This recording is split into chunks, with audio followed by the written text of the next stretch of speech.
はい、皆さんおはようございます。今日はこちら日野プロフィア FW のハイブリッドということでね、撮っていこうと思っております。はい、プロフィアのハイブリッドというのは、このモデルの一つ前のモデルからラインナップに加わってまして、で実は私もフルキャブのタイプをね乗車させていただいてたわけですけれども、日野のお車で今のところ一番燃費がねいいというお車になってまして、私が乗ってた時で 4.8 ぐらいかな、刻めてたお車です。4.8 だと普通のスーパーグレートよりもいいぐらいですかねの燃費を叩く車ということで、こちらのショートキャブ、しかもこの2024年モデルということで、どんなところがね変わってどういう装備なのかというのを皆さんにご説明の方をしていきたいと思います。しみじゅんでこちらはいわゆるね富士仕様ということで 10m のショートキャブですね。でエンジンは 1A ってやつです。なんで 9000cc のエンジンが搭載されております。でプロフィアハイブリッドに関しては 1E は設定ないですし、そもそも今 1E はね供給がされないということで、ヘッドとかね日野の車はちょっと今入ってきづらい状況にあるわけですけれども、この車は 1A の設定のみで、しかもオートマチックのみになっていると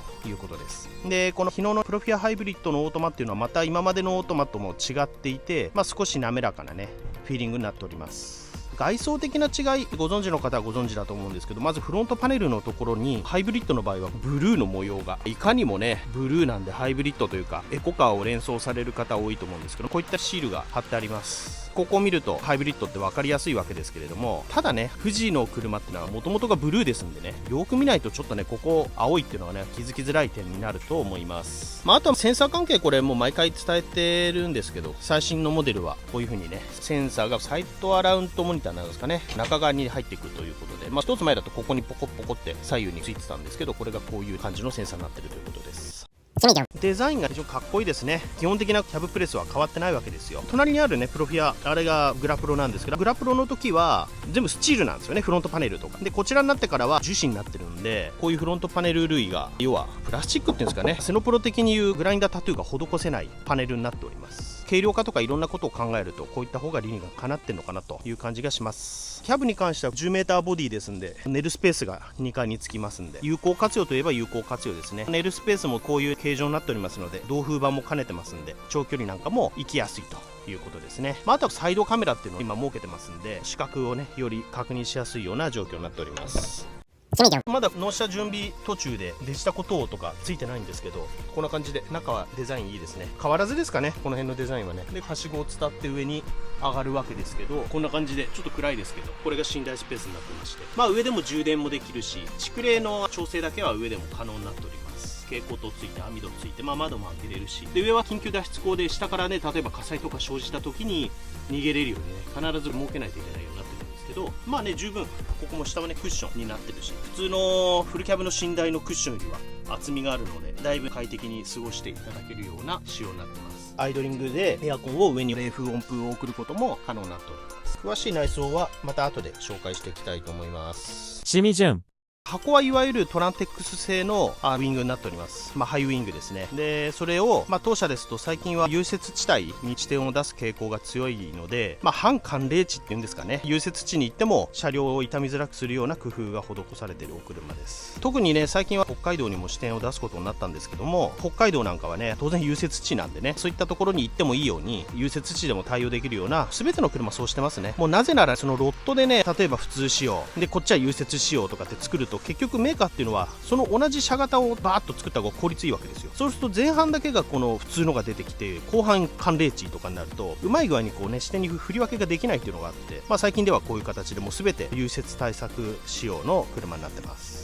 どんなところがね融雪対策になってるかというところなんですけど、まずシャシはこう防水タイプの塗装になってますんで、錆びづらい塗装にしております。であとは煽りの長板ですとか成功ラックっていうもの、ここもよく錆びるわけですよ。後ほど隣に錆び錆び車両があるんでちょっと見ていただきたいんですけど、こういったところをね全部が全部キャッチとかまで変えると高いんで、変えた方がいいよねっていうところだけ変更してってるような感じですね。燃料タンクも今アルミにしてますね。リアの門高もステンレスにしてるということで、実験で検証した結果ここが傷むよねというところを一通り融雪対策仕様にしているということですね。でタイヤに関してはこちら 245-7019.5 になりますので、オーソドックスなタイヤになります。ミシュランの X マルチですね。であとハイブリッドで特有なのが、ここにインバーターっていうのがつくんですよ。どんな装置かってちょっとわからないですけど、ここから見る限りラジエーターみたいな機能になっているので、電池を冷却するんでしょうかね。何なんでしょうそこは勉強不足でいつも叱られるんですけど、そういったものが外観的についてますということで、ここを見るとハイブリッド車っていうのがね分かるという感じです。アドブルータンクで燃料タンクですね。ウイングの部分はリベット仕様のフラットパネルになるんで、富士トランスポートといえばこれだよねという感じのウイング仕様の車です。最近では日野だけではなくて、不走のスーパーグレードにもこのウイングを導入しております。特徴としてはこのキャッチが7箇所あると、1234567箇所ありますっていうので、いろんな荷物、定期便だけで使うわけではなくてフリーの便もありますんで、キャッチで抑えないと輸送が不安定になる荷物もありますんで、そういったのを考慮してキャッチを増やしているという感じでございます。しみじゅん下回りもいつも通りです。ドーマフェンダーとかタクラサイドガードとワズ超マーカーということで、ヨーロッパ仕様の車になってるわけですね。なんで完成車で買うっていう感じではないです。スペアついてないんですけど、スペアタイヤうち新品つけません。中古のタイヤをつけて見えない部分をコストカットしていってるような感じになっております。ここから下覗くとですね、エアサスのベローズがあって、ここにオレンジの配線が出てると思うんですけど、ご存知の通りオレンジの配線というのはハイブリッド車なんかにはよくついてたりするんですよね。なんでこういうところにオレンジ配線来てるのかっていうと、ちょうど真下出っ張ってるシャシのフレームの間に入ってるのがこの電池なんですよ。ここに電池を設けてるんですよね。なのでここに電力を貯めて、溜まった電力は平地とかに活用していくということで、なるべく惰性運転の時に電池を使いながらアシストしてエンジン回転数を上げないようにして燃費を稼ぐという、そういうような構造になっております。しみじゅん。後ろから見るとこういう感じですね。門高の部分がステンでできてまして、非常に高級感がある。観音扉も4枚に折れるタイプになっておりまして、こちらを導入している理由としては、要はバース付けで隣に車が狭まって止まってても観音開きやすい、折れるんでね、四つ折りに、そういう観音を採用してまして、で門高ステンので、上にも当てゴムで、下は当てゴムローラーで対応しております。でテールランプに関しては日野純正の LED テールですね。2連仕様、格納ゲートつけてもこちらで対応できますというような仕様になってます。で積載がハイブリッドだからかな、12トン900ということで、通常ドライウィングだと、13トン100とか取れるんですけど、こちらとステンにしてるからかな。ステンレスってやっぱ重いんでね、そういったいろいろな事情があってちょっと減トンしてるような状況ですね。それではね、ちょっと開けていきましょうか。こういう感じですね。ここはここでキャッチ止めれますんでね。じゃあちょっとね乗ってみましょう。ちょっとコナイトをつけますね。後ろ前と付け替えができるようになってるんですよね。使わないときは前消してとか、そういう運用ができます。であとエアサスですね。今ちょっと運転席で操作しないといけないんですけど、つけた状態でねエアサス触れるようになっております。トランテックスのウイングの最大の特徴はセンターバーっていうのがないんですよ。なので内向が非常に取りやすいということで、当社の車は基本的に全部2700高さが保ててます。なんで、結構な粒米積めるという感じですね。で上から仕様を見ていくとセンターバーがない仕様になってて、コナイトが角につく感じになってます。で化粧板はカラーコンパネ使ってまして、でラッシングに関しては3段、僕なんか乗ってたトランテックスは2段だったんでね、こういったところも対応されております。でここにはラミルクスというこういう素材貼ってますんで、カゴのエッジの部分とか当たっても煽りを傷つける可能性が低くなるという感じになります。で床はバンブーですね。竹合板、これは丈夫で長持ちする、軽いというので、当社の車はほぼ全部バンブーになってますね。で床ラッシングに関してもエアラインレールではなくて、ここにかけるラッシングと同じアタッチメントでいけるということで、床ラッシングのフック付き持たなくていいんで、あれだけでも邪魔くさいんで、そこもやりやすいところになってます。フロントの頭の部分ですけど、ラッシングとかでコンパネ固定もできますし、多機弦の足掛けですね、こちらも煽り開いた時に足掛けで使えると。でここは作業通用口みたいな、ミッションなどの点検整備するときに、わざわざ下ろさなくてもいいようにこちらにも、穴を開けて整備性を高めると、こういう工夫もしております。あとラッシングに関してはクロスでどっちもいけるのがついてるんで、縦横でいけるからラッシングバーなんかつけるときにも微調整がねしやすくなってますね。こんなね素敵な車ですね。僕これ乗りたいですね、現役だったらね。門高のところにも延長ラッシングがついてますんで、キワキワのところで荷物止めることもできます。例えば最近だとカゴ輸送が多くて、11のカゴとかだと18本積めるんですよ、容積的にね。ただもうキワキワになるんで、ここにやはりラッシングがないと非常にね厳しいということで、こちらの延長ラッシングは標準搭載しているという形です。昔はね樹脂のパネルだったんで、カゴのねフックとかバーッと引っかかってバリバリバリって破れたりしたんですけど、これだったらコンパネになってるんでね、非常に頑丈になってます。こういうのもあって現存してるのかもしれないですね。昔のトランの箱だとセンターにウィングのホースが通ってたんですけど、最近はちゃんとここになってんのかな。その分紋工が分厚くなってるんですね。ここフラットではないですからね。だから最後カゴとか入れづらいんですよ、ここね当たるから。あとはまあこうした刻みがついてますんでね、ここに鉄板とかをはめると路線鉄板とかに動かないように固定もできます。